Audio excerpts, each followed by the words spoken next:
let all legions of light of the fourth and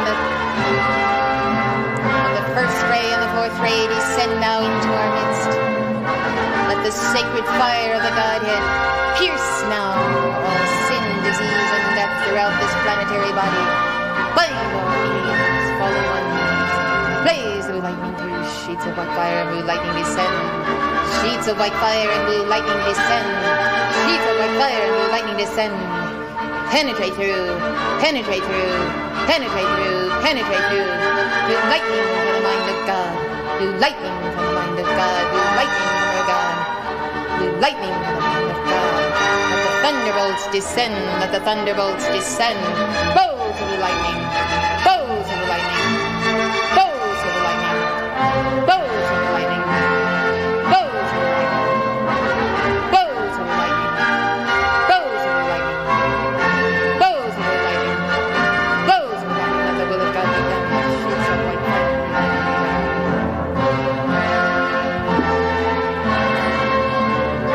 Beloved. Beloved Elmoria, beloved Manila, beloved Archangel Michael, and all legions of light of the white fire, the great central sun. Blaze the lightning. Blaze the power of the mighty iron presence. Blaze the power of the mighty iron presence. Blaze the lightning through. Blaze the lightning through. Good afternoon, everyone. It's a wonderful day. Would you all come in?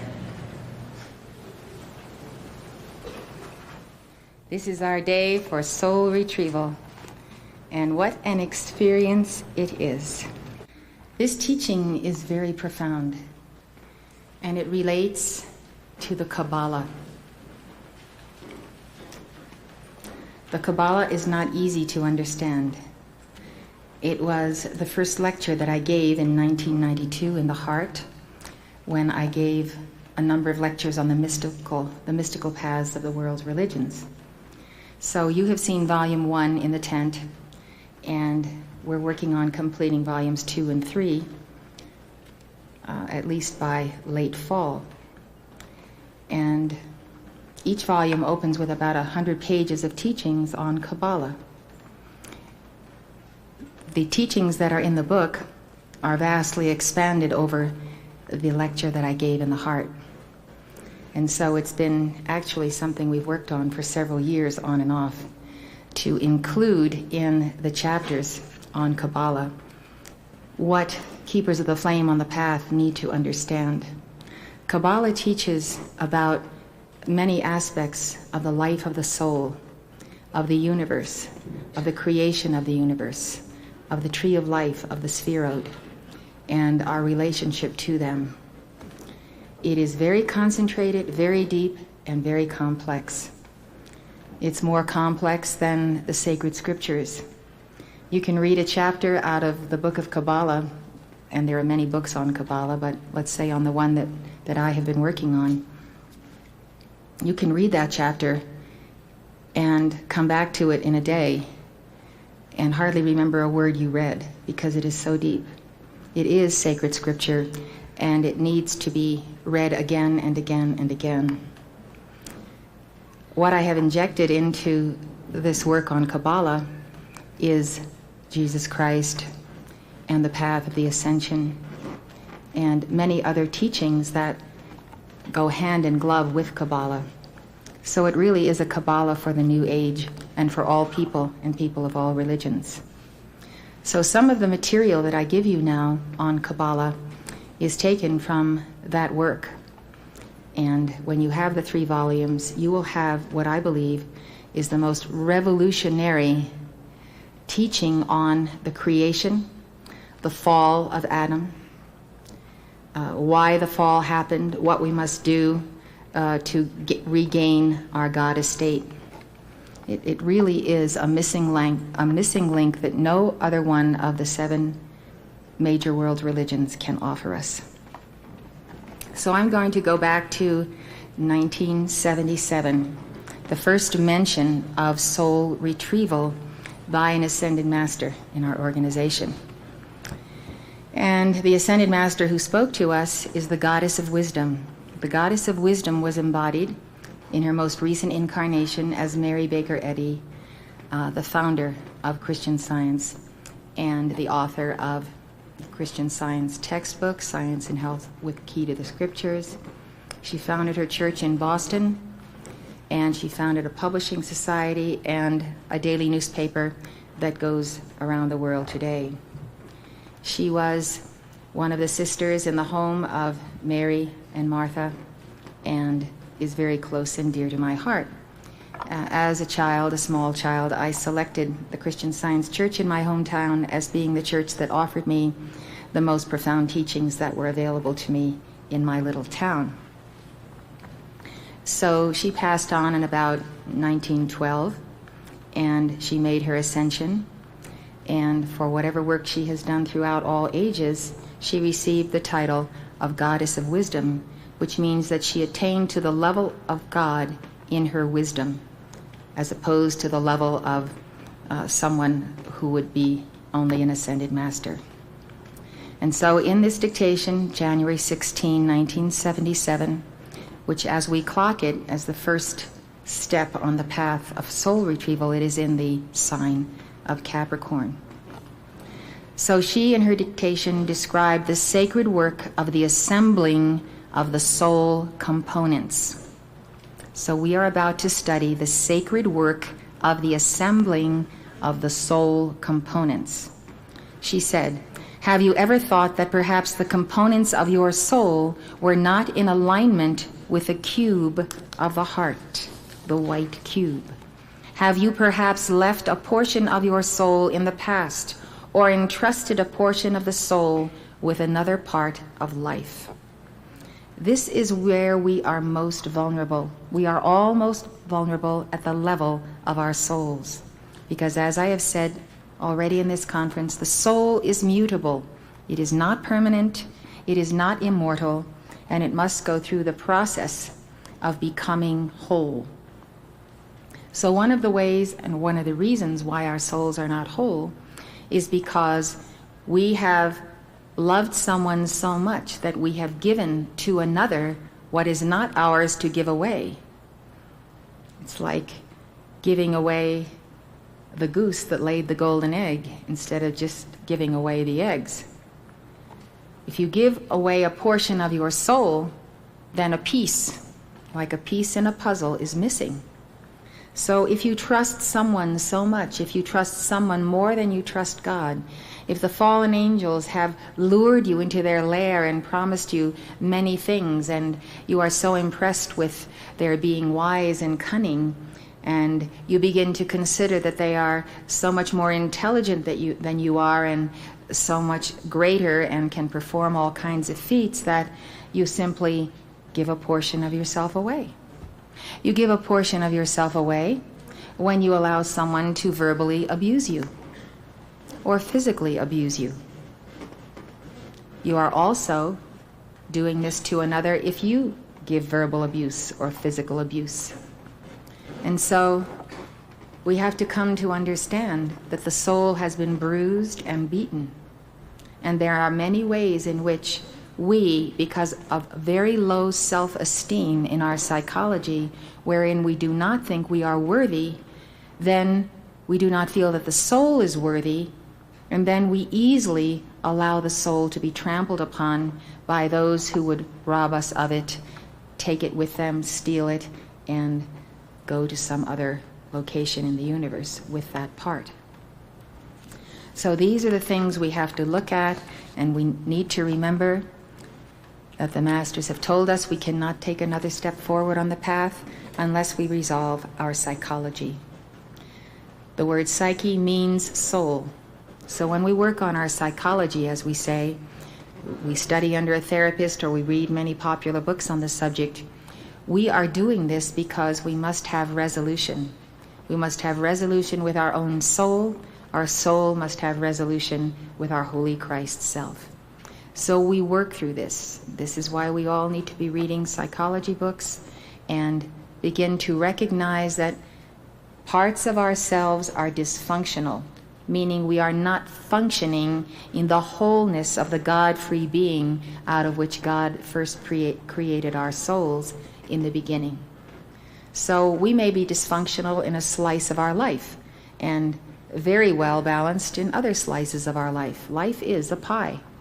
And you go through the pie and you follow the lines of the clock, and you come to some lines where you bump into serious issues, whether of rebellion on the 4 o'clock line, not being able to deal with the energies of the sacred fire on the 10 o'clock line, and so forth. So we have strong lines on the clock and we have weak lines.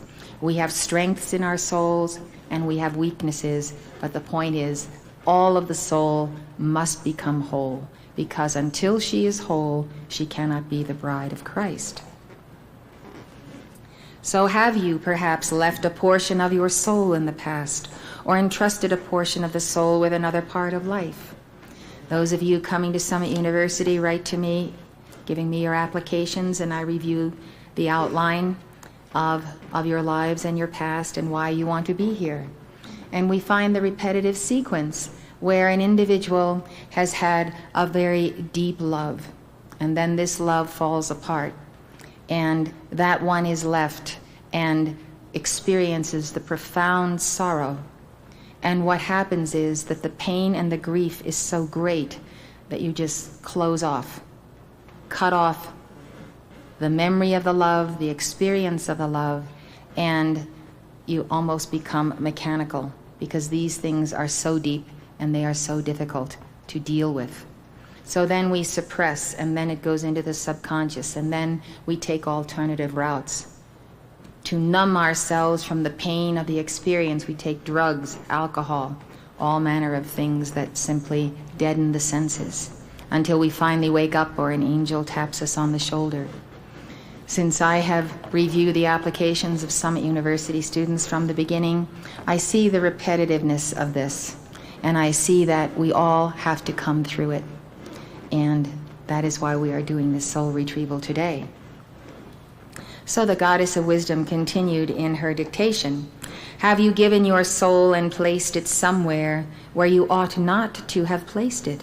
In the keeping of someone who was mortal, in loyalties to the human consciousness and to the flesh that ought to be replaced immediately by loyalty to God and to the Spirit.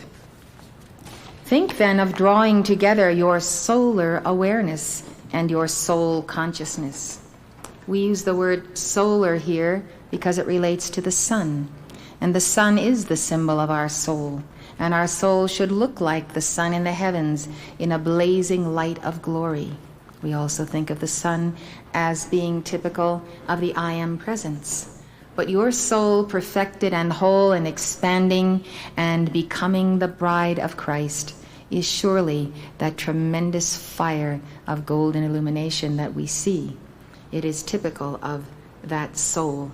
And so we call soul consciousness solar awareness, because when your soul is conscious and sensitive, and you have the 5 spiritual faculties of the soul that complement the 5 physical faculties, the 5 senses, then your soul can expand and move out and go out into all levels of the universe.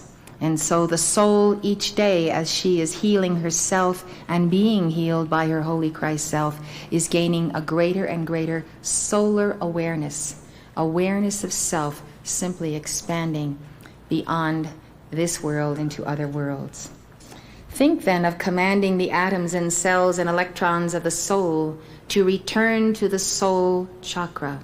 The seat of the soul chakra is at the place just above the base of the spine, between the navel and the base of the spine. That is the dwelling place of the soul in your body.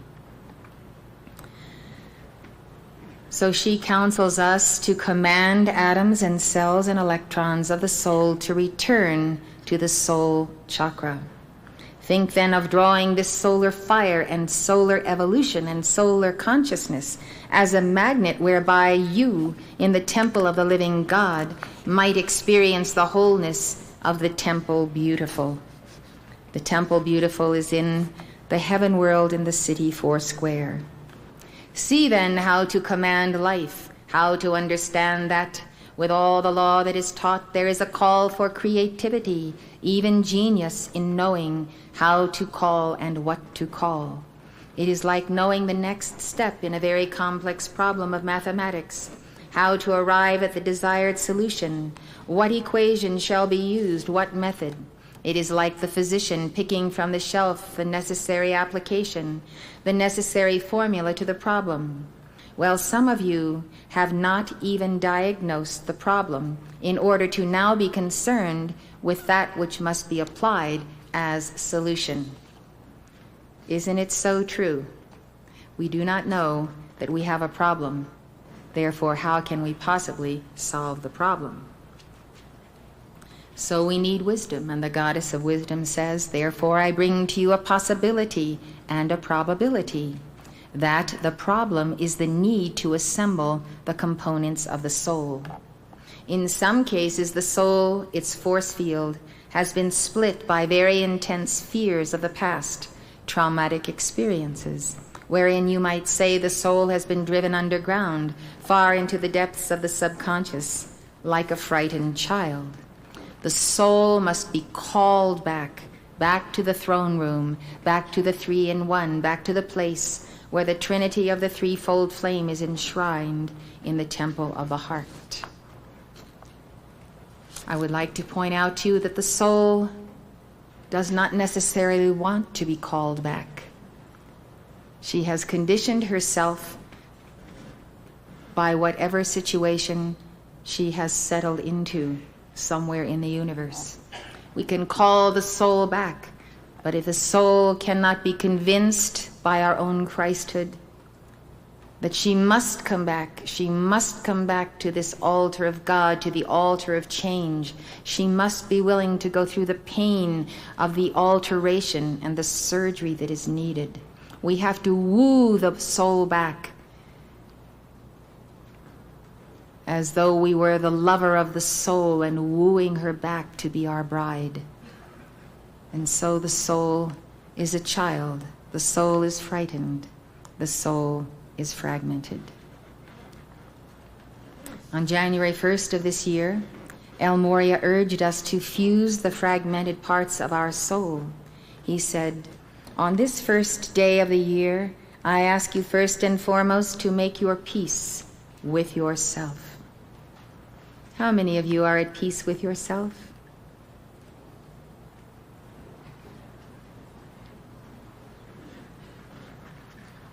It looks like less than 10%. You have made your peace with yourself. Well, if so many of us have not made our peace with ourselves, then we must understand that this is the starting point from this day forward till we establish that peace. I think you all know that there are aggravations within the astrology of each individual, where certain planets in certain houses cause a warring in your members. All astrology is the return of your karma of many past lives, and it can be lives ancient, 10, 20, 30,000 years ago. But we must find peace within ourselves. Perhaps the beginning is to study the teachings of Jesus and the apostles, and also to study our psychology and perhaps to get help. But first and foremost, we need to take a resolution that we are going to be at peace with ourselves. We are not going to have our parents, grandparents, and everyone all the way back to Adam warring within the core of our belly because we haven't achieved resolution of this. We have to encircle and bind and remove consciousnesses, entities, ancestral trees that are operating within us because we are not specifically making the call for these to be bound and removed and transmuted. Unless we can fill in the hole of where we have transmuted something with something better, then we do leave a hole within our beings. And that is why we hang on to what we have. As poor as it is, we hang on to it because it's a part of our identity. So the exchange for the better and the giving up of the lesser, it has to be an exchange and an interchange. If you want to improve in your relationships with people, You have to exorcise what is the problem with your relationships with people, and then you have to fill the vacuum. Jesus said, "Go and sin no more, lest a worse thing come upon you." And he was talking to the one out of whom he cast devils. The house was empty, so don't sin again, because the devils that were there will come back bringing 10 or 20 more. So making peace with ourselves, we can now understand just by the absence of the show of hands, is the first order of business from El Moria for this very year. Make peace with ourselves. For if you are not at peace with yourself, you will not be at peace with me, and surely I will not be at peace with you. That's Moria speaking to you. I shall come where your members are divided within and without, and I shall help you fuse the fragmented parts of the soul into one whole. I will come, beloved. But I say, whether you have a difficult psychology or health problems, or a challenging astrology, let it be understood that the members of your being must be in harmony with one another, so that there is not a warring between these members, whereby one organ does not work with another organ. Protect your inner child. Call upon us as the 3 wise men to tend and nurture and protect your inner child. For as you know, your inner child is your soul, who needs your loving attention. And if you hear many children speaking to you from within, know that these are fragments of your soul, many voices crying out for deliverance. And the fragments must become one voice, one soul immaculate. Only then shall that soul rise in wholeness as a totality of being. The only way you will achieve harmony with all of the various parts of the psyche is through mercy and forgiveness. Mercy whereby you forgive yourself, mercy whereby you forgive others. Not to forgive oneself and not to forgive others is fatal to your path. You are not on the path if you cannot extend forgiveness. You are not on the path if you will not forgive yourself, and I submit to you, the reason you do not forgive yourself is pride. You may think that that is strange, because you think of yourself as being anything but proud because you have such a low opinion of yourself. But as a matter of fact, El Moria teaches us that it is pride. We are too proud to go before Almighty God and ask His forgiveness. So we're going to deal with this all by ourselves. We're going to pull ourselves up by our own bootstraps, and we are not going to bend the knee and go before God and say, God, I have compromised your law. I call on the law of forgiveness. And then give your violet flame to take care of it. So think about it. If you refuse to forgive yourself, it's not a point of humility, it's a point of pride. You are not asking God for forgiveness. On May 14th, 1995, Gautama Buddha said, "Let us take into account that a calamity has happened in the earth, a grave calamity, the breaking of the vessels, the breaking of the vessels, the breaking of the vessels of consciousness, so much so that in many cases the individual no longer holds intact the wholeness of the mighty sphere of his own soul. The soul must be whole to be the vessel of the Christ consciousness. For this reason we have called upon the messenger, and we will continue to call upon her to conduct the ritual of soul retrieval. Thus we call her to summon in our name fragments of souls scattered here and there, and to magnetize them to their rightful owners." So Gautama Buddha, in his Wesak address this year, made this teaching an important part of his delivery. As I originally prepared myself to perform this soul retrieval ritual, I asked El Moria why there are scattered fragments of the soul. How could this have happened? He said that soul fragmentation occurs when we do not maintain peace. If we do not have absolute peace in our being, we cannot hold on to or magnetize these fragments. And this is really the crux of the problem.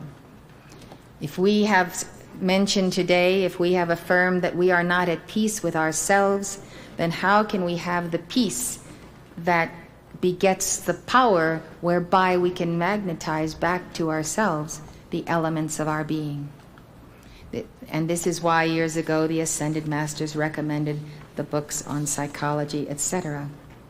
What enables you to draw back the components of your soul is the fire of your heart. The forces that are pulling inward to the soul must be more powerful than the forces that would scatter the soul. It's a question of centripetal and centrifugal force. We must have the ability to magnetize to us that which has the tendency to be flung out of the spinning solar presence in our temple. As long as we walk the earth in mortal bodies, we must be vigilant to guard the soul. What suffers first when someone condemns you? Do you not feel it here in the soul, and you feel down, and someone has told you you've done a terrible thing, and instead of your energies being up, they're down, instead of being yang, they're yin? And you can go around a whole day if you want to, or you can make fiats at the moment. But it's not an easy thing to give the fiats and the calls to overcome personal condemnation or world condemnation. And that world condemnation is what Jesus Christ and all avatars have borne. They have borne it, and they have been condemned from the very beginning. And so the soul becomes very hurt, because the soul is in many cases innocent and does not know why she is being condemned. So you have to care for the soul and not let yourself be downhearted, but immediately react and defend the soul. Take out your Archangel Michael's sword and give fiats. Give your fiats to cut the soul free. Speak to the soul. Comfort. Give consolation as you would to a little child. And so the Masters say the only place where soul retrieval should take place is in the force field of the absolute protection of the Ascended Masters. Soul retrieval should not be sought by you by a shaman or a psychologist or any other person who does not have the mantle to do this work with you.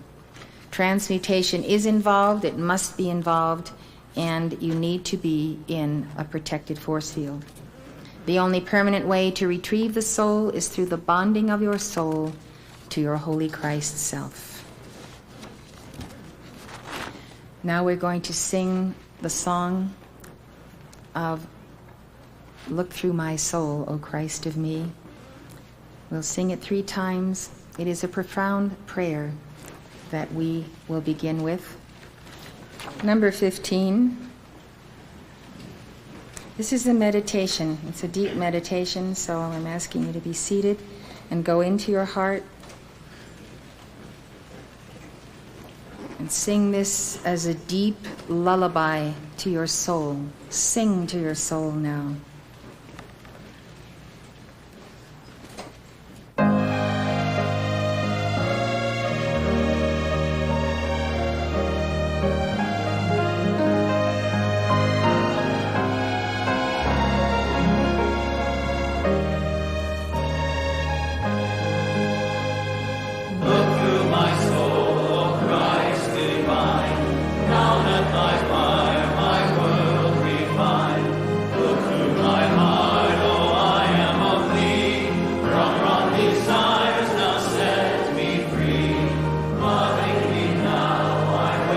For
Now we reach the section in our lecture on 2 kinds of sparks in Kabbalah.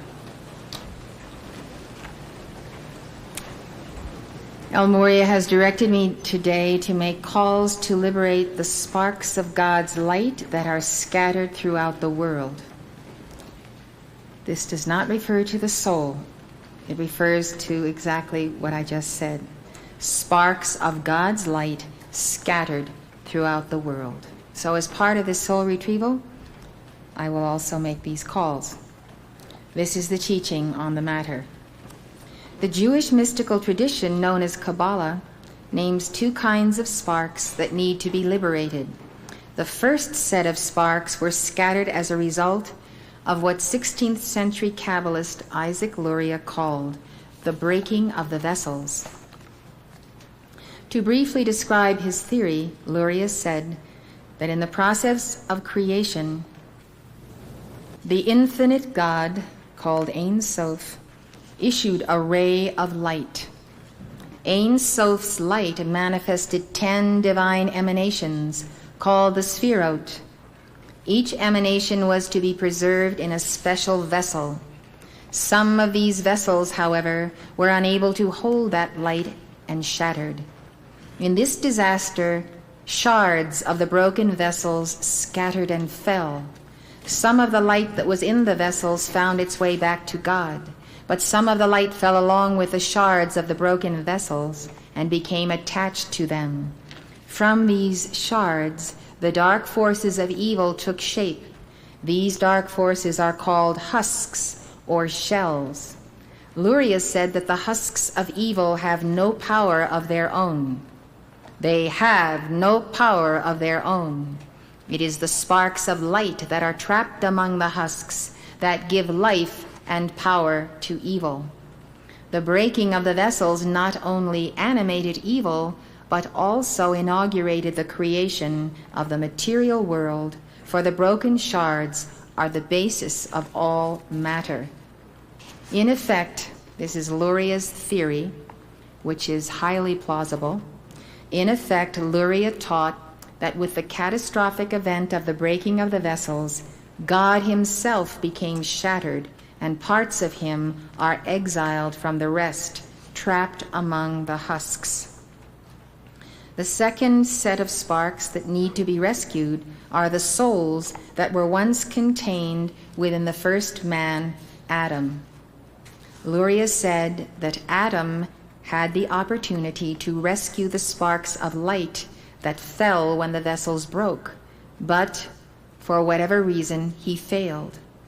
Scholar Gershom Scholem writes, Adam was by nature a purely spiritual figure, a great soul, whose very body was a spiritual substance, an ethereal body or body of light. The soul of Adam was composed of all the worlds and was destined to uplift and reintegrate all the sparks of holiness that were left in the husks. His soul's garment was of spiritual ether, and it contained within it all of the souls of the human race in perfect condition. Had Adam fulfilled his mission through the spiritual works of which he was capable, which called for contemplative action and deep meditation, and as we would say, the science of the spoken word, the power of evil, the husks, would have undergone complete separation from holiness.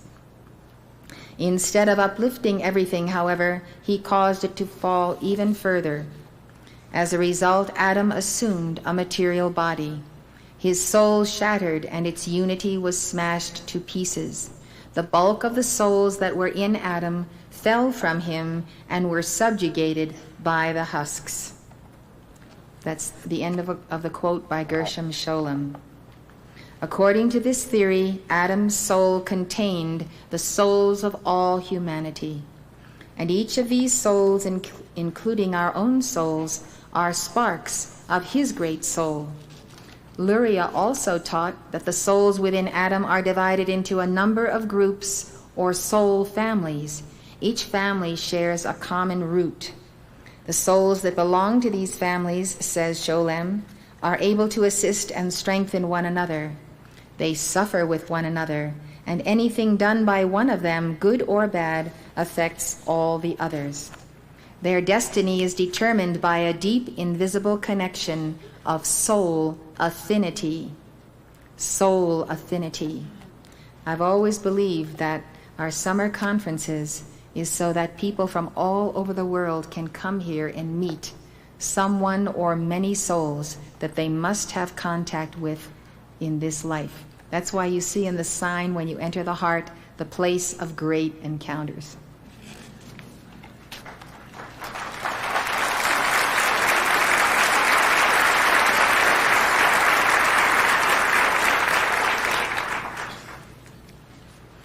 Their destiny is determined by a deep, invisible connection of soul affinity.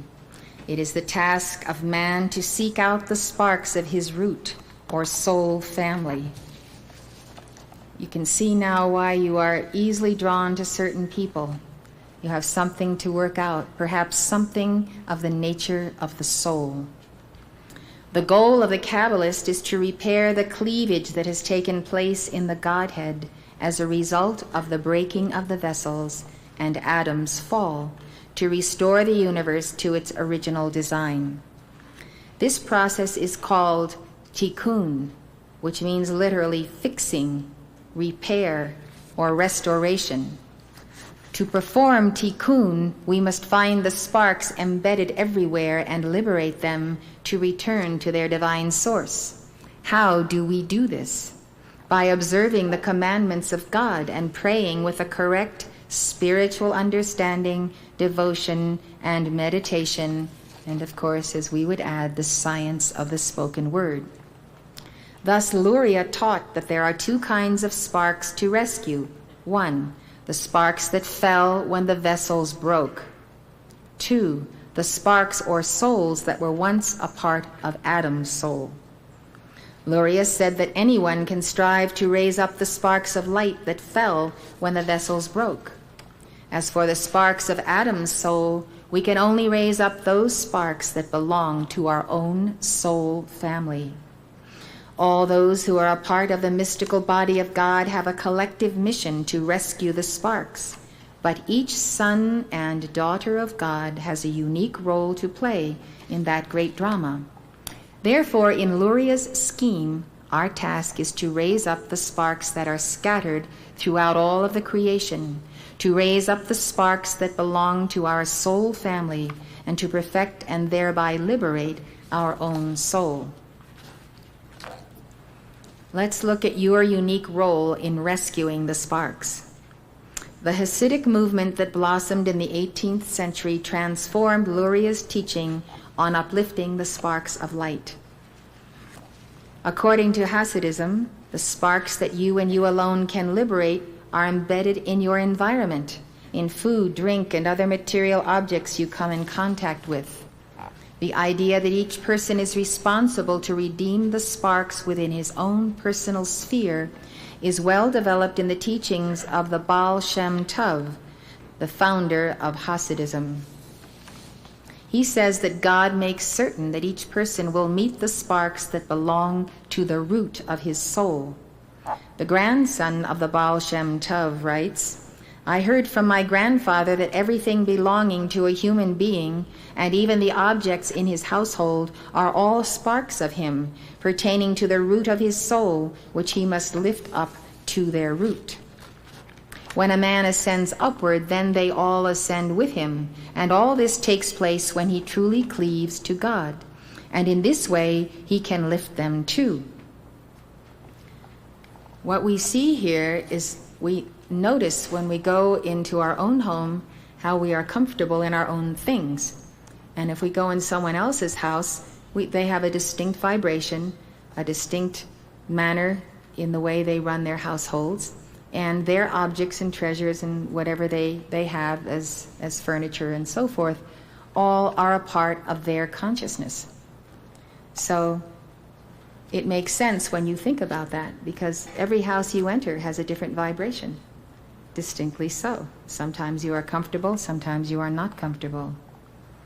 For the Baal Shem Tov, cleaving to God is the key to our being able to fulfill our mission of redeeming the sparks.